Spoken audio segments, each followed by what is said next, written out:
18 वर्षीय रमेश अपनी कक्षा में बैठा खिड़की से बाहर देख रहा था। उसके सामने मेज पर खुली किताबें उसे बोझ लग रही थीं। उसे लगा कि ये पढ़ाई और स्कूल के दिन बस एक लंबी प्रतीक्षा है।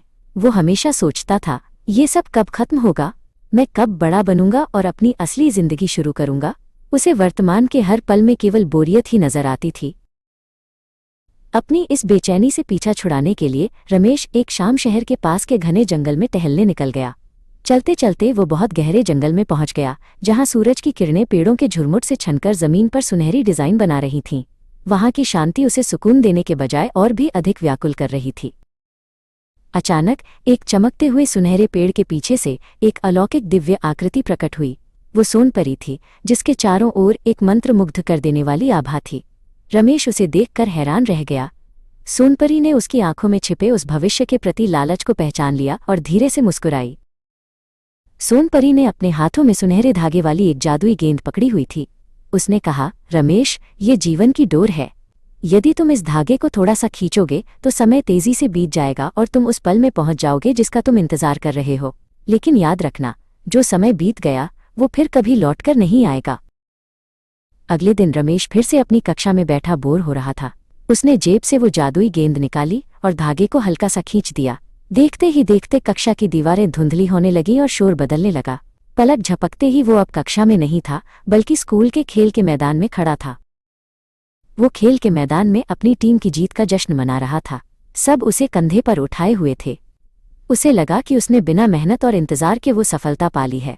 उत्साहित होकर उसने फिर धागा खींचा। दृश्य फिर बदले। अब वो एक स्नातक की पोशाक पहने अपनी डिग्री ले रहा था। उसे लगा कि वो दुनिया का सबसे भाग्यशाली इंसान है। रमेश का लालच बढ़ता गया। उसने धागे को और जोर से खींचा। वह एक सफल व्यवसायी बन गया, उसकी शादी हो गई और वो एक बड़े घर का मालिक बन गया। लेकिन उसे अपनी पत्नी के साथ बिताए शुरुआती दिन या अपने करियर का संघर्ष याद नहीं था। उसे बस परिणाम मिल रहे थे, अनुभव नहीं। वो अपनी ही जिंदगी का एक दर्शक मात्र बनकर रह गया था। समय की गति तेज होती गई। रमेश ने पारिवारिक जिम्मेदारियों से बचने के लिए फिर धागा खींचा। अचानक उसने खुद को अपने घर के द्वार पर खड़ा पाया। उसके सामने उसका बेटा सिद्धार्थ खड़ा था, जो अब बड़ा होकर घर छोड़कर जा रहा था। सिद्धार्थ ने उसे गले लगाया, लेकिन रमेश को अपने बेटे के बचपन की एक भी याद पास नहीं थी। अब रमेश बूढ़ा हो चुका था।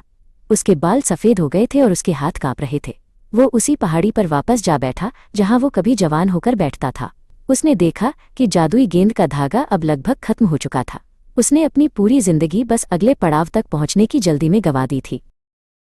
पछतावे की आग में जलते हुए रमेश ने आकाश की ओर देखा। तभी फिर से वही सुनहरी चमक उभरी और सोनपरी उसके सामने आई।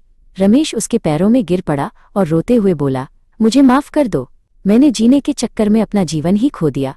कृपया मुझे मेरा बचपन, मेरी वो बोरियत और मेरा संघर्ष वापस दे दो। मैं वर्तमान में जीना चाहता हूँ। रमेश की पीड़ा और सच्ची प्रार्थना देखकर सोनपरी का हृदय पिघल गया।